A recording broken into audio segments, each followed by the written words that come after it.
Hello বন্ধুরা, আমি সঞ্জীব সরকার বাপন। জীবন diaries চ্যানেলে জানাই তোমাদের স্বাগতম।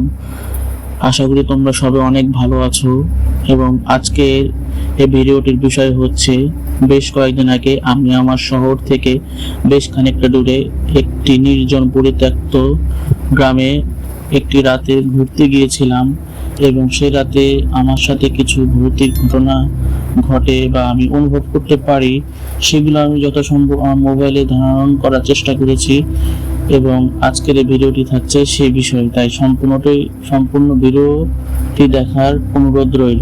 তো তোমরা দেখতে পাচ্ছ যে আমি ও আমার এক ফ্রেন্ড রিস্কায় রাত 11টার দিকে বাসায় মিথ্যা কথা বলে রওনা দিই। বাসায় আমরা বলি যে আমরা একটা ফ্রেন্ডের বাসায় মজা করতে যাচ্ছি বা পিকনিক করতে যাচ্ছি, এরকম কিছু একটা বলে আমরা বের হই। তো যদিও তারা আমাদের বাধা দিয়েছিল, কিন্তু আমরা নাছোড় বান্ধা আমরা বের হয়ে যাই যে আমরা যাচাই করতে চেয়েছিলাম যে এই পরিত্যক্ত গ্রামটি আসলে ভৌতিক কিনা, নাকি মানুষ এমনি বলে। তো এই রিস্কাওয়ালা যে ভাই আমাদের নিয়ে যাচ্ছিল, তাকে আমরা জিজ্ঞাসা করলাম যে এই গ্রামটি সম্পর্কে। সে তো প্রথমে শুনেই ভয় পেয়ে গেল এবং বলল যে আপনারা কি ওইখানে যেতে চাচ্ছেন?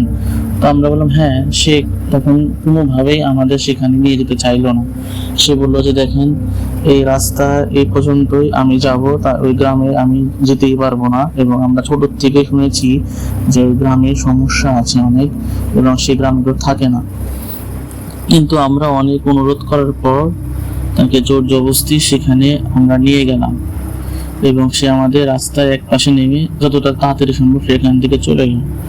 তো চলে যাওয়ার পর আমার ফ্রেন্ড সামনে হাঁটতে লাগলো এবং আমি মোবাইলটি বের করে আশেপাশে যত কিছু আছে, যা কিছু এই অন্ধকারে চোখে পড়ে, সেগুলো শুট করতে লাগলাম। এবং তোমরা দেখতে পাচ্ছ যে কিছু আলো জ্বলছে, কিন্তু সেগুলো কিন্তু অনেক দূরে ছিল এবং সেটা মোবাইলে অস্পষ্ট ছিল এবং সম্পূর্ণ অন্ধকারই ছিল এবং চোখে কিছু পড়ছিল না ভালো করে। তো আশেপাশে কিছু কাঁঠাল গাছ, কিছু বনের মতো বাঁশঝাড়, এবং বোঝাই যাচ্ছিল যে এলাকাটি ভীষণ পরিত্যক্ত। রাস্তাঘাট ভাঙা ছিল এবং বাড়ি ঘর গুলো বেশ জঞ্জালের মতোই পড়েছিল। তো আমাদের বুঝতে বাকি রইল না যে আমরা একটি পরিত্যক্ত গ্রামের ভিতর ঢুকেছি। এবং চারপাশে আমরা দেখতে লাগলাম যে কোনো অদ্ভুত কিছু আমাদের চোখে পড়ে কিনা। অদ্ভুত প্রথমেই লাগলো যে বিভিন্ন অদ্ভুত আওয়াজ আমরা পেতে লাগলাম, এবং পাখির বিভিন্ন ভয়ঙ্কর আওয়াজ দূর থেকে, যেগুলো শুনলে গায়ের লোম দাঁড়িয়ে যাবে, এরকম আওয়াজ প্রায় আমরা শুনতে লাগলাম। পেঁচার ডাক, ঘুঘুর ডাক। তো এগুলো আমরা নর্মাল ভাবে নিলাম যে রাত করে তো পাখিগুলো ডাকেই। তো কিছু চাম্বাদুরও উড়ে যাচ্ছিল, যেগুলো আসলে মোবাইলে আমি শুট করতে পারিনি। তো এই গাছটা যে তোমরা দেখতে পাচ্ছ, এই গাছটা থেকে কিছু শব্দ হচ্ছিল। পরে আমি গাছটার উপরে ভিডিওটা ধরেছিলাম, সেখানে কিছু আমার চোখে পড়ে ছায়ার মতো, ভাব ছায়া, কিন্তু সেটা আমি মোবাইলে আর সেটা স্পষ্টভাবে আমি ধরা দেয়নি। তো সেখান থেকে আমরা একটু কাঁচা রাস্তার দিকে নেমে গেলাম এবং চারিপাশে হাঁটতে লাগলাম। তো আমরা দেখতে পেলাম যে একটা পরিত্যক্ত পুকুর আছে, পুকুরের জল শুকিয়ে গেছে এবং বিশ্রী গন্ধ আসছে, একটা আষ্টে আষ্টে বিশ্রী গন্ধ। এবং আমি খেয়াল করলাম যে আমার বন্ধু যে আছে, সে আমাকে ছেড়ে অনেক দূর এগিয়ে চলে গেছে। আমি ওকে ডাকছি, কিন্তু ও কোনো আমার ডাকে সাড়া দিচ্ছে না, ও এগিয়ে চলেছে। আমি ভাবলাম যে হয়তো ও কিছুটা ভয় পেয়েছে, এজন্য যতটা সম্ভব এলাকা সে ত্যাগ করতে চায়। তো আমি এটা ভেবে নর্মালি হাঁটতেই লাগলাম। হঠাৎ করে আমার হাত থেকে ফোনটা পড়ে গেল, এবং ফোনটা পড়ে যাওয়ার পর আমি ফোনটা বন্ধ করে খুঁজতে লাগলাম। তো ভাগ্য ভালো ফোনটা আমার কিছু হয়নি, তাই এই ভিডিওটি আমি অক্ষত রাখতে পেরেছি। এবং যখন ফোনটা পড়ে গেল, আমি যখন তোলার পর মনে হলো যে আমার আশেপাশ দিয়ে কেউ হাঁটছে এবং প্রচুর কেমন গোঙানির আওয়াজ, শুকনো পাতার মরমরের মতো এরকম সাউন্ড আসছে। পরিত্যক্ত গ্রামে এই ধরনের শব্দ তো এটা কেউ এক্সপেক্ট করে না। তবুও আমি জিনিসটা আমার মনের ভুল বলে সামনের দিকে এগোতে লাগলাম।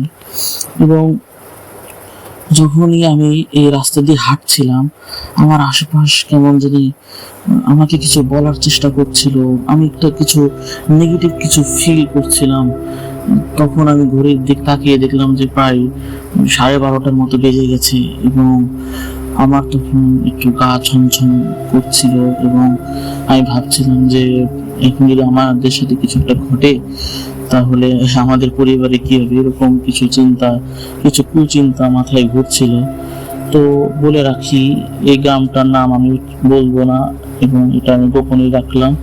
শুধু এটুকু বলি যে এই গ্রামটা 2002 সালের দিকে এই গ্রামে দুটা সম্ভ্রান্ত পরিবারের ভিতর তুচ্ছ একটা ঘটনাকে কেন্দ্র করে একটি সংঘর্ষ হয়। সেই সংঘর্ষে প্রায় 10-12 জনের মতো মানুষ মারা যায়, এবং তারা মারা যাওয়ার পর এই তাদের আত্মাগুলোকে এই গ্রামের আশেপাশে এবং বিভিন্ন জায়গায় মানুষজন দেখতে থাকে, এবং এই দেখে তারা ভীত সন্ত্রস্ত হয়ে এই গ্রাম তারা 2004-এর দিকে ছেড়ে দেয়, এবং গ্রামটা ধীরে ধীরে পরিত্যক্ত হতে থাকে। গ্রামটা বেশ ছোট, বেশি বড় না, কিন্তু এসব ঘটনা তখন আমার মাথায় ঘুরতে লাগলো যে আমিও তো এই গ্রামের ভিতর চলে এসেছি, যেখানে প্রায় 18 বছর ধরে কেউ থাকে না। তো এটা ভাবতে ভীষণ অদ্ভুত একটা অস্বস্তি কাজ করতে লাগলো। তো আমি দৌড়ে আমার বন্ধুর কাছে গেলাম এবং যে বললাম যে দেখ, আমরা তো অনেক কিছু উদ্ভট কিছু করে ফেলেছি, তো এটা তো এখন বেশ ঝুঁকিপূর্ণ লাগছে আমার কাছে, তো কি করবি বল। ও বললো যে দেখ, শুধু তুই একা অনুভব করছিস না, আমিও কিন্তু অনেক কিছু অনুভব করছি। আমি তোকে কিছু বলছি না, আমি নর্মাল থাকার চেষ্টা করছি যাতে তুই ভয় না পাস এবং তুই যেন আতঙ্কিত না হস, কিন্তু আমি অনেক কিছু অনুভব করছি এবং আমারও সেম যা যা অনুভব হচ্ছিল, সেই রাস্তা, সেই পুকুরের পাশ দিয়ে হেঁটে যেতে ওরও সেম একই অবস্থা হচ্ছিল। এবং আমরা যে এই বাসার পাশ দিয়ে গেছিলাম, এই সেই বাসা যে বাসায় এই ঘটনা, এই সংঘর্ষটি ঘটেছিল। এবং এগুলো ভাবতে ভাবতে আমরা একটা বাঁশঝাড়ের সামনে দিয়ে যেতে লাগলাম, এবং হঠাৎ করে বাঁশঝাড়ের উপরে একটা মর্মর গোঙানির আওয়াজ আমরা শুনতে পেলাম, এবং আমরা দাঁতে দাঁত চেপে একে অন্যের হাত শক্ত করে চেপে ধরে যতটা সম্ভব দ্রুত যেখান থেকে যাওয়ার চেষ্টা করতে লাগলাম। কিন্তু আমরা দুজনে অনুভব করলাম যে আমরা সেই জোরে আমরা হাঁটতে পারছি না, এবং আমাদের গা শীতল হয়ে যাচ্ছিল, এবং আমরা ভয়ে শুধু এক অন্যের দিকে তাকাতাকি করছিলাম যে কিভাবে আমরা যতটা দ্রুত সম্ভব এই খারাপ জায়গা ছেড়ে সামনের দিকে এগিয়ে যেতে পারি। এবং মনে মনে ঈশ্বরকে শুধু ডেকে যাচ্ছিলাম যে এই রাতটা ঈশ্বর আমাদের বাঁচিয়ে দাও। এই ভেবে আমরা হাঁটতেই লাগলাম। হাঁটতে হাঁটতে এক পর্যায়ে আমরা দৌড় শুরু করলাম। করার পর আমরা সেই ছোট গ্রামটি পার হয়ে অন্য একটি গ্রামের ভিতর ঢুকতে সক্ষম হয়েছি।